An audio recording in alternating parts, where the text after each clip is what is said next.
first step before anybody else in the world believes it is you have to believe it. There's no reason to have a plan B because it distracts from plan A. If you can see it here, and you have the courage enough to speak it, it will happen.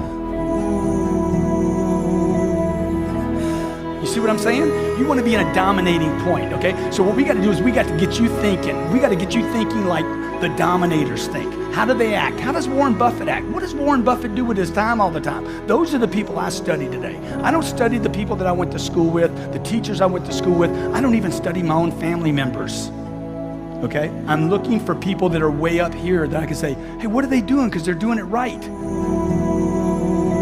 So I look to surround myself with people that can dominate, people that are certain, okay? People that know what they're doing, people that are in control. You know, if you don't surround yourself with other dreamers, here's what I know. If 9 of your friends are broke, you're going to be the 10th one. That's it. If 7 of your friends smoke, you're going to be number 8. If you stay with that circle of friends, you've got to surround yourself with like-minded people. See, stop telling your big dreams to small-minded people. If you don't go home tonight tossing and turning, truly making a decision where you're tired and jacked up at the same time, then I'm not talking to you. Weird things happen to people when you make a decision. My mom wanted me to be a truck driver because that would mean I would make $24,000 a year if I went to Truck Masters, and that would be twice what my father made. And she thought that would happen, but something inside of me said, I don't want to drive a truck. There's something else that matters more to me, and I decided I was not gonna go for money instead of passion. And the rewards have been pretty amazingly better than being a truck driver. It's not bad being a truck driver, it's just not what I was after. And I look back, and one of the things that helped me was my original teacher, Jim Rohn, who was a personal development speaker I went to hear when I was 17. He said something the first time I heard him, and he said, you know, it's really simple. If you want life to change, you got to change. If you want life to be better, you've got to get better. It's the only way it happens. And luck will show up for people and to leave them. But if you're constantly improving who you are and what you give, game over.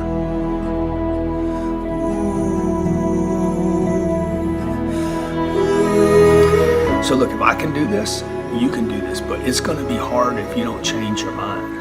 You gotta change the way you think. And the way to change the way you think, ultimately there's 2 ways, okay? I mean, there's probably 3 or 4 ways, but first of all, the one way is to start disciplining yourself. Catch yourself every time you say, I don't have time, say, hey, I create time. Every time you say, I don't have money, I create money. I put the third eye on Einstein's forehead because I respect him as a visionary and a person that can see what doesn't exist in most people's eyes. Most of you guys focus on all of the things that you can see. A visionary specializes only those who can see the invisible can do the impossible. Only those that can see the invisible. How do you see something that doesn't exist? You have to be a visionary. You have to be a person that can say, yo, I just seen something. I'm talking about people that really want to figure out how to move themselves forward. And you know, I find that so many of us think that our dreams are unreachable or unrealistic, and it's just so sad. I mean, people think that their dreams disappear. And if that's what you think, congratulations, you're officially stuck. And the truth is that our dreams are always there, and they don't ever give up on us, we give up on them. But here's the secret. If you just force yourself, and I mean force, because I know damn well none of you want to do anything about this, but if you just force yourself to take a couple small steps, there's always a surprise. Everything I've ever done started with a fear. That fear of having a dream, and that fear of, oh, I can't dream that, you know, I'll never be able to do that. Right. You know, it was important to know that, yes, you can have that dream, but you have to know, honestly, what it's gonna take for you to achieve that dream. And so then I came up with the quote, and it goes for everybody, all genders, all races. You know, don't be afraid to close your eyes and dream, but then you have to open your eyes and see the reality of what it's going to take for you to achieve that dream. And a lot of people, they kind of see, whether it's musicians or athletes or entertainers or even just successful people, but they don't understand the thing that it takes for them to get to the point that they've gotten. And you know, that's why it's a very important quote to me, and I think it, you know, it has inspired people, and it inspires me every day. See, this is what people did. They set a target. You remember when you were a kid and you set targets that were big, giant, had nothing to do with reason? They were giant, right? And then you had some difficulty getting to it, and somebody said, what? Dude, your goals are unrealistic. You need to drop your goals down. And add 40 years and end up with nothing. Certainly not congruent with your potential. How many believe you have more potential than you're going for right now? Dude, it's way up here. It's beyond what you're going for. So you want to set it here. I want to set my targets up here. I never lower a target. Never, ever. That's my target. I'll fail on my target. My whole lifetime I might fail on that target, but I won't let it go.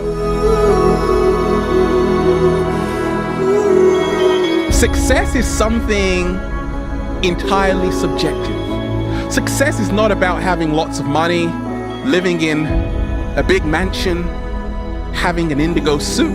Absolutely not. That's part of it, but it's not the whole of it. You see, success is when you attribute value to things that matter to you.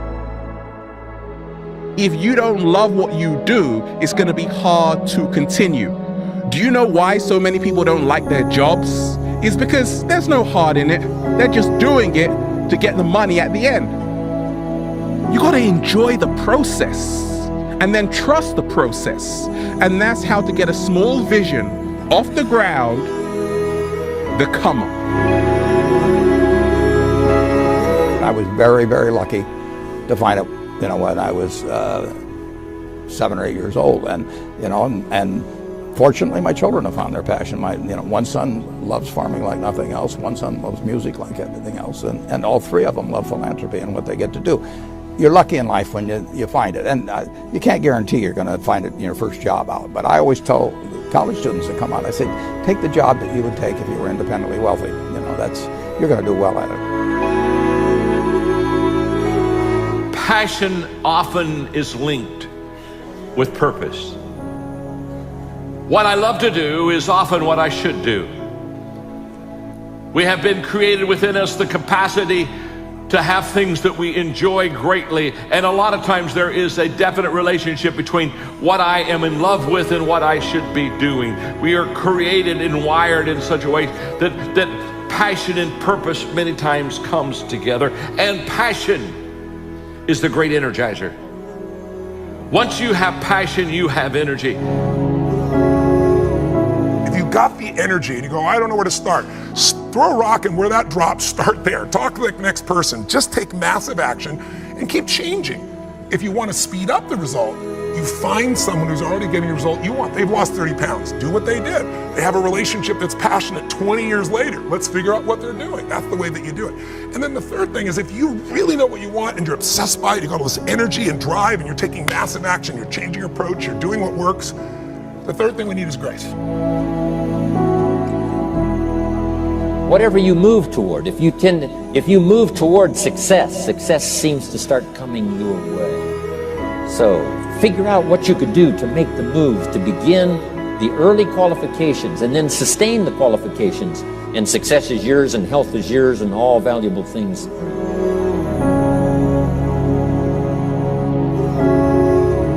So the point is you don't have to wait in line. You don't have to do it the way everybody else has done it. You can do it your way.